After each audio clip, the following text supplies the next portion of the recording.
Dobrý deň, volám sa Martin z firmy Hikvision a som tu, aby som vám predstavil naše inteligentné riešenie pre dopravu na podujatí Intertraffic 2024. Riešenia pre dopravu od Hikvision sú určené na riešenie problémov s dopravnou situáciou, znížením počtu dopravných nehôd a zvýšenie bezpečnosti cestovania.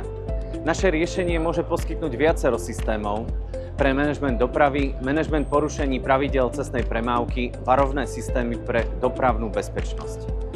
Informácie o cestnej doprave sú získavané prostredníctvom kamier, radarov a ďalších produktov. Fúzia radarových a video multidimenzionálnych dát poskytuje vysokú presnosť, čo vedie k bezpečnejšej a plynulejšej cestnej premávke. Pre systém manažmentu dopravy máme systém zberu informácií o vozidlách, ktorý je navrhnutý s využitím deep learning algoritmov, rozpoznávania charakteristiky vozidel, vrátane znakov poznávacej značky, farby, typu a výrobcu.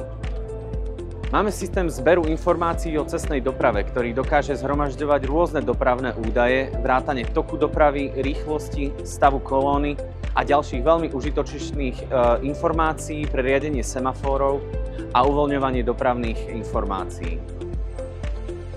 Máme tu AID systém, automatická detekcia incidentov. Systém, ktorý je navrhnutý s využitím deep learning algoritmov, umožňujú operátorom rýchlo posílať alarmy o incidentoch, aby mohli promptne posílať notifikácie o udalostiach na softvérovú platformu Hikvision alebo do systémov tretích strán.